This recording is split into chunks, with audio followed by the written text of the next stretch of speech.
Nadia Khan Qadri, Islamic scholar and motivational speaker. جی میں اب یہاں پر دعوت دینا چاہوں گی، کلام بھی کریں گی، ہمارے ساتھ دعا بھی فرمائیں گی۔ موجود ہیں نادیہ قادری صاحبہ، جن سے آپ سب واقف ہیں، اور میں ان سے گزارش کروں گی کہ یہاں پر تشریف لائیں اور بیان فرمائیے۔ بسم اللہ۔ اعوذ باللہ من الشیطان الرجیم، بسم اللہ الرحمن الرحیم۔ قال اللہ تبارک و تعالی فی کلام المجید و فرقان الحمید، انا انزلناہ فی لیلۃ القدر، صدق اللہ مولانا العظیم فبلغنا رسولہ النبی الکریم۔ اللہ تبارک و تعالیٰ کا بڑا بے پایا لطف و کرم ہے، اور اس کی خاص عنایت ہے کہ ہم آقا علیہ الصلاۃ والسلام کی محفل نعت میں حاضر ہوئی ہیں، اور ساتھ اس کا بڑا فضل ہے، عطا ہے، سخا ہے، کرم ہے کہ ہم آج جو لیلۃ القدر ہے اس پر بات کرنے لگے ہیں۔ لیلۃ القدر کیا ہے؟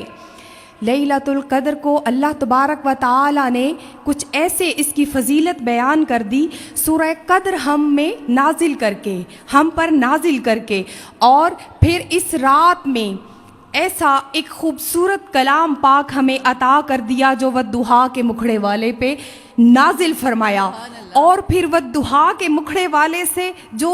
گفتگو اللہ نے کی وہ اس کلام پاک میں محفوظ ہے، اور وہ کلام پاک آنا ہی لیلۃ القدر میں چاہیے تھا، کیونکہ لیلۃ القدر 1000 مہینوں سے بہتر رات ہے۔ اور جب صحابہ اکرام نے تعجب کا اظہار کیا کہ جو پہلے جو قومیں تھی، امت تھی، ان کی عمریں اتنی تھی کہ انہوں نے 80 برس 83 برس انہوں نے عبادات میں گزاری، اللہ کی نافرمانی نہیں کی۔ تعجب ہوا تو آقا علیہ الصلاۃ والسلام کو اللہ رب العزت نے کہا، پیارے پریشان کیوں ہوتے ہو؟ جب پریشانی آئی نا کہ میری امت کی تو عمریں کم ہے، تو کہا پیارے پریشان کیوں ہوتے ہو؟ ہم آپ کو ایک ایسی رات دینے والے ہیں، ایسی رات عطا کرنے والے ہیں کہ آپ کی جو امت ہیں، آپ کی امتی، اس رات کی اگر ایک رات کی عبادت کریں گے تو وہ 80 سال کی عبادت کے برابر ہو جائے گی۔ پھر قرآن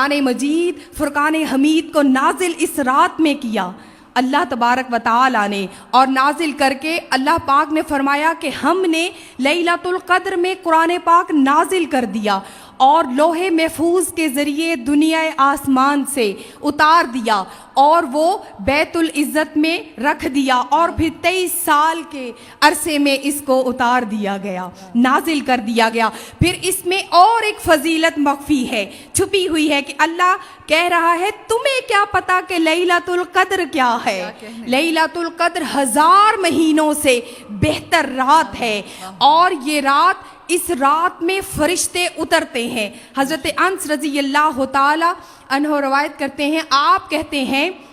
کہ آقا علیہ الصلوۃ والسلام نے فرمایا کہ اللہ تبارک و تعالی جبریل امی کو حکم دیتے ہیں، جبریل امی کو حکم دیتے ہیں کہ اتر جاؤ، فرشتوں کے جرمٹ کے ساتھ زمین پر اتر جاؤ، اور فرشتے اترتے ہیں اللہ کے حکم سے، امر کے ساتھ زمین پر، اور ان کے ہاتھوں میں سبز رنگ کے جھنڈے ہوتے ہیں جو وہ بیت اللہ کی چھت پر نصب کر دیتے ہیں، گاڑ دیتے ہیں، اور پھر جبریل امی فرشتوں کو ابھارتے ہیں۔ وہ جو کوئی ذکر کر رہا ہو، لیٹ کر، بیٹھ کر، اٹھ کر، کسی بھی طریقے سے ذکر کر رہا ہو، اللہ کی بارگاہ میں جھکا ہوا ہو، اللہ کا ذکر بلند کر رہا ہو، محبوب کی محفل سجائے بیٹھا ہو، آقا علیہ الصلوۃ والسلام کی ذات پر درود و سلام پڑھ رہا ہو،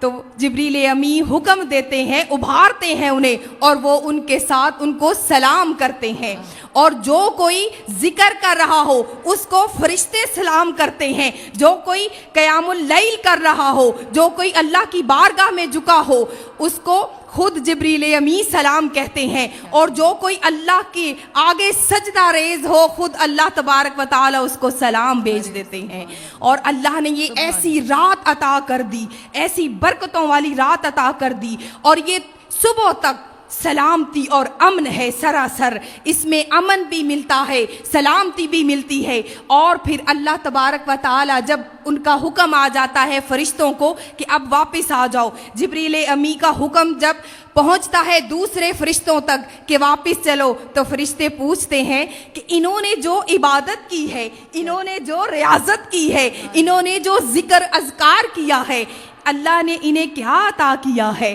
تو جبریل امی کہتے ہیں کہ ان کی گزارشات اور ان کی توبہ کے بدلے میں اللہ تبارک و تعالیٰ نے درگزر فرماتے ہوئے انہیں معاف کر دیا ہے۔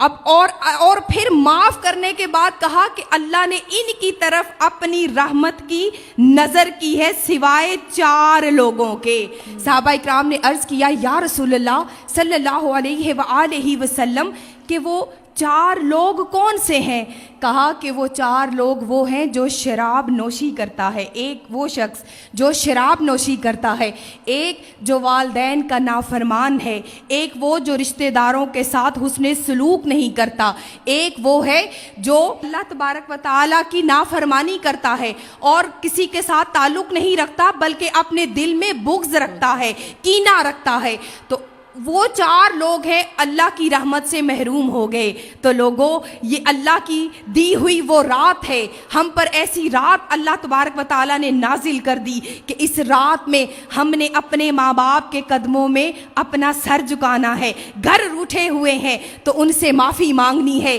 اگر دنیا سے چلے گئے ہیں، راضی نہیں ہو کر گئے تو ان کی قبر پر جانا ہے۔ حضرت عائشہ صدیقہ رضی اللہ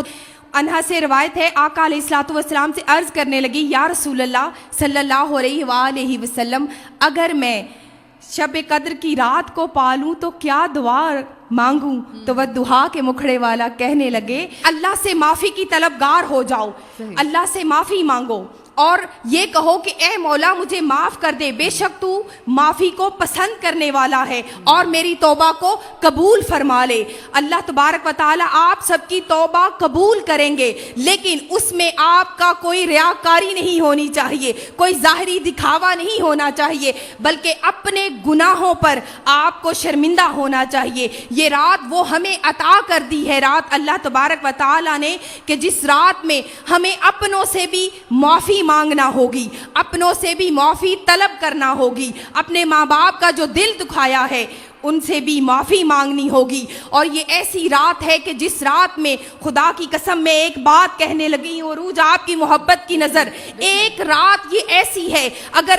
وہ ہستیاں ہم سے راضی ہو گئیں تو خدا کی عزت کی قسم وہ خدا ہم سے راضی ہو گیا۔ فاطمہ کو راضی کر لیں، وسیلہ فاطمہ تو زہرا کا، وسیلہ والدہا کے مکھڑے والے کا کر کے آپ توبہ کی طلبگار ہو جائیں تو اللہ تبارک و تعالیٰ آپ کی توبہ اس رات میں قبول کر لے گا۔ میری آپ سے گزارش ہے کہ جسے مصطفیٰ مل گئے اسے خدا مل گیا۔ تو ایک بات اور کہہ کے ختم کروں کہ جسے فاطمہ مل گئی اسے مصطفیٰ مل گئے، جسے مصطفیٰ مل گئے اسے خدا مل گیا۔ اللہ تبارک و تعالیٰ آپ سب کی توبہ اور آپ کی معافی کو قبول فرمائے اور آپ کی تسبیح و ذکر و اذکار اپنی بارگاہ میں قبول و منظور فرمائے۔ وصلی اللہ تعالی علی نور خلقہ محمد وعلی آلہ وصحبہ وبارک وسلم۔